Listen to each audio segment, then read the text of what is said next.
Well, hello everyone, welcome to a Descent Journeys in the Dark Second Edition. I am going to go through Valyndra's plot deck, Dragon's Greed, and you actually start with Mine or Mine. So, at the end of each encounter, place a number of threat tokens on this card equal to the number of search tokens remaining on the map. And as it says at the end of each encounter, so encounter 1 and encounter 2 is where you really want to use it. Well, anyway, you may return this card to the game box at the end of any quest to gain all the threat tokens on this card. If you do not do this, discard all threat tokens on the card. It's not to use, it's just absolutely free. One use only. Yeah, okay. It might be better when there's actually more heroes. If there's like 4 heroes, you may have a chance to pick up 8. You're not going to get to pick up 8. Because the heroes are going to at least pick up 2 to 3 search cards if there's 4 of them. Search cards and search tokens are on each encounter. So this is a use when you need to. However, I have actually managed to make sure that the heroes never picked up a single search token before, so who knows? It could be useful. It does give you the option of when you want to use it, so that's pretty nice. The other one is Terrifying Presence. Exhaust this card at the start of your turn. While this card is exhausted, each hero within 3 spaces of a huge or massive monster applies -1 to their attributes, to a minimum of 1, and it only uses 1 to activate. So 2 to buy, 1 to activate. Okay. It's not that bad. It's only more handy when you're trying to deal with conditions or something like that. Otherwise it just barely gets used. I think you can actually go without this unless you really want to play around with poison and disease, then something like that will really come in handy. Plus there's other monsters that makes heroes deal with the attributes. So who knows, it all depends on the kind of monsters that you get and your playstyle. You're probably about 50% chance if you're going to be doing that you might leave this, otherwise you just ignore. Right, we have, I actually get this out. Iron Hard Scales, it's 2 to buy. Exhaust the card when a monster is attacked before dice are rolled. I really don't like those. To add 2 shields to the result. If you roll 1 or more blanks, add an additional shield to the result. And it's only 1 to activate, which is actually a very good card. Even though it's before dice are rolled, it's still very good because, well, let's say it should protect any master monster or any lieutenant. And also in Act 2 as well, especially for lieutenants, they sometimes have about 2 or even 3 defense dice, and sometimes some of them is a brown dice, so you'll be getting at least minimum 3 shields just like that, unless you actually roll a shield and the brown dice, then you'll be going, oh well, an extra 2 won't hurt anyway. So yeah, very good card, only 2 to buy, 1 to activate. Can't go wrong with it. Another one, Jealous Rage, 3 to buy. So exhaust this card when a hero declares a search action to choose a monster within 5 spaces of that hero. 5 spaces of that hero, not a search token. Okay, so remove that monster from the map and place it in an empty space adjacent to that hero. Okay, any empty space. Then that monster immediately performs an attack targeting that hero. Nice. After resolving this attack, if the hero was not defeated, he may continue his turn. It's 2 to activate. So what you're doing is you're technically moving a monster in an empty space and attacking during the hero's turn And if that hero has gone down, then that's a good sign.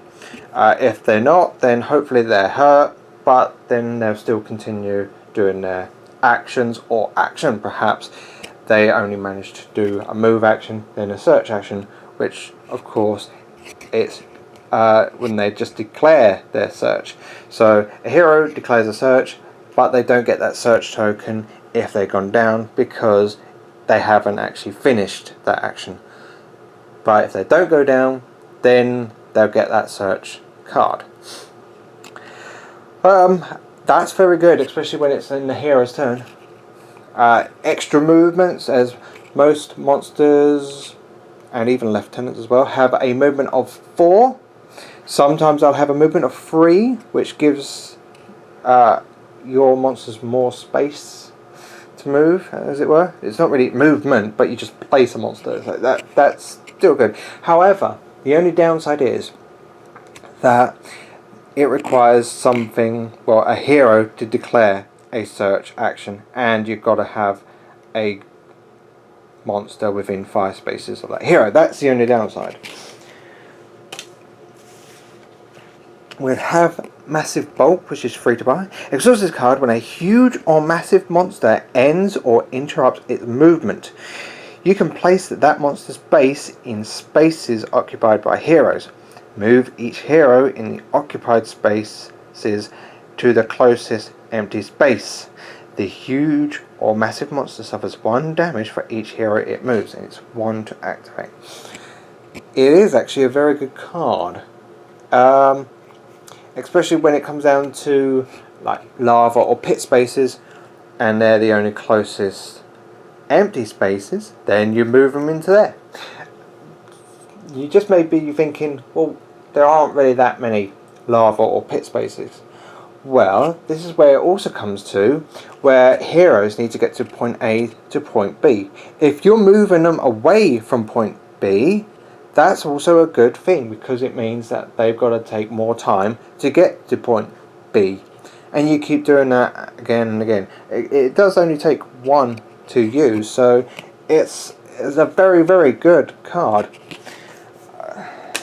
Look, literally, point A to point B. Oh no, they're moving more closer to point A again. Yeah, fun.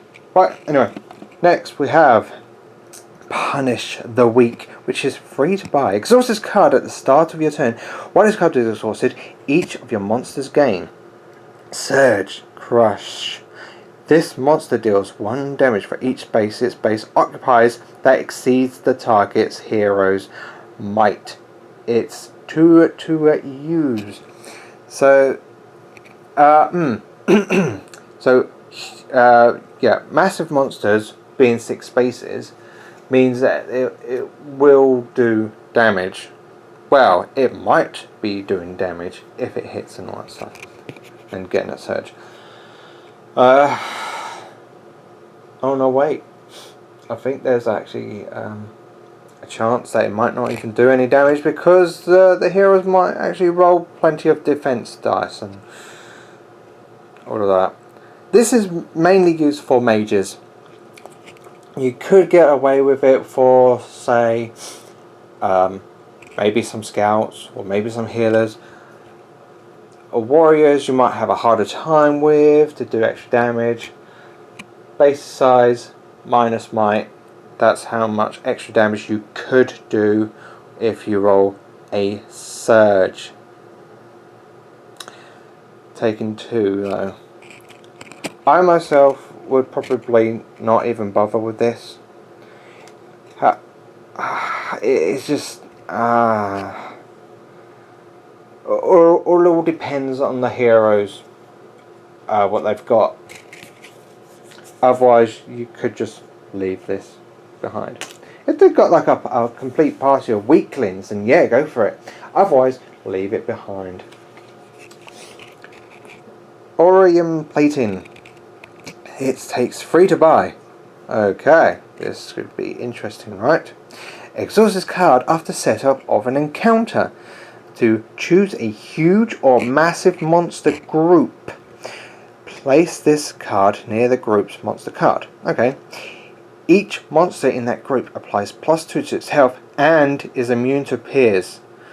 This card does not refresh as normal. Refresh this card at the end of each encounter, and it's 2 to activate. So it's straight off the bat, straight away, 2 to use, and a group of huge or massive monsters get +2 to its health and immune to pierce, which is actually pretty good. The extra health always is very nice, but being immune to pierce as well, only for 2, that's very very useful, and also that also benefits of some of the quests where it says that the heroes must kill this monster, and it turns out to be like a huge or massive monster. You're just adding insult to injury with this, and you're just going to be smug. Really. Yeah, I would literally use that card. Right, now it goes to Valyndra's Shadow. 4 to buy. Exhaust this card at the end of your turn to choose a hero. Mark. Should really read them. Mark that hero. There you go. With a threat token from the supply. At the start of your next turn, perform an attack targeting the marked hero as if from the Valyndra agent. You cannot use this card in any quest that uses Valyndra Lieutenant or Valyndra Agent. The card does not refresh as normal. Refresh this card at the end of each quest. So it's a one time only. It's 1 to use, and I would literally get this card, no matter what. I would buy it. Not so much in Act 1, but for Act 2. Just because when it comes down to Act 2, Valyndra has 3 attack dice, then 2. And you can use it. You can use this card whenever you wish. Of course, it's at the end of your turn. However, that time you could actually knock a hero down all of a sudden. There's like all of a sudden, use a card. Right, that's it. I'm attacking you, and that's it. It could really be beneficial and mess up the hero's plans, which is exactly what you want to do. Mess up the hero's plans. Right. Excuse me. Guardians of the Horde. 4 to buy. Use this card after setup of an encounter to place any number of your threat tokens on this card. So whatever you have got, you get to put it on this card if you want to. Threat tokens on this card cannot be spent during this encounter. Okay, makes sense. Return all threat tokens from this card to your play area at the end of each encounter. Okay. Right, if there are more threat tokens on this card than are huge and massive monsters on the map, each huge and massive monster gains +1 damage for each attack. 0 to use. Oh, okay. It is quite expensive to buy it, but there's no activation. It's just literally putting all of your threat tokens. When I say all, I actually don't mean all. I just mean whatever you want to place on, and place them on there. So perhaps if you have like 2 groups of huge or massive monsters, mostly it's going to be 2 each. So you want to just put it's 5. So 5 threat tokens if you have 4 huge and or massive monsters. If you can get 5. You may be spending them, you may not be. Can this help? It could. It might not. All depends if you like massive and or huge monsters. All depends on your playstyle. If you don't like them, don't have this card. If you do like them, use this card. The extra 1 damage can always help when it comes down to doing any conditions, or even just that extra 1 damage just to knock down a hero. The amount of times it's always been 1 damage out. It's always been annoying. Right, we've come to the last card that you can buy. Summon Valyndra, free to buy this card. Practically like all the other summons. Exhaust this card after setup of an encounter and choose an open monster group. Replace one master and 2 minion monsters in the chosen group with Valyndra Agent. Okay, so if Valyndra Agent is defeated, you turn this card to the plot deck. Remember, it costs 3 to buy. And you cannot use this card in any quest that uses Valyndra Agent. And it's 2 to use. Well, maybe more so in Act 2. Not too sure about Act 1. It could be very good though. Let's have a real good look at Valyndra in Act 1. So she has Miser, Aura 1 and a Surge Fire Breath. Movement 3 of course, like all massive creatures. Excellent health. Not bad in defense as well. Could be better. Could be better. Right, anyway. Blue and red. That's what she gets. Right. Miser. When a hero performs a search action, as they do, Valyndra may immediately move up to 2 spaces. Then the hero's turn resumes. Anywhere on the map, Valyndra moves 2 spaces. That's there you have it. Not bad. Or X, which is 1. Each time a hero enters a space adjacent to this monster, that hero suffers X damage, which of course Aura 1 is 1, so they'll suffer 1 damage. And Surge Fire Breath. Starting with the target space, trace the path 4 spaces in any direction. All figures in this path are affected by this attack. Each figure rolls defense dice separately. But the more important one is Act 2 Valyndra. With Miser, Aura 1, still, Fire Breath, Surge plus 2 damage. Still excellent health. And when it comes down to 4 heroes, very good defense. Blue, red, yellow. Right, so as I already know about Miser and Aura X and Fire Breath. Yeah. That's it. It's extra health, extra attack, extra defense. And now we come to the model herself. This is Valyndra. Get a bit more closer look. Yeah, she does look pretty awesome. It is quite a big model. Those wings are really, really big. And the model was an absolute pain to put together. Mainly for one part. I believe it was this side. This was absolutely annoying to actually get in properly. It was slightly sticking out, but it's still holding in. So I tried to push it in a bit more. I think it was this side. It actually might have been this one. Either one of them was very, very annoying to put in. So it comes into 3 parts. The main base itself. Or was it 4 parts? I think actually the base didn't. I'm pretty sure it's just the 2 wings you need to put together. Either way, even if this base bit didn't, who cares? It's easy. It's the 2 wings and the claw.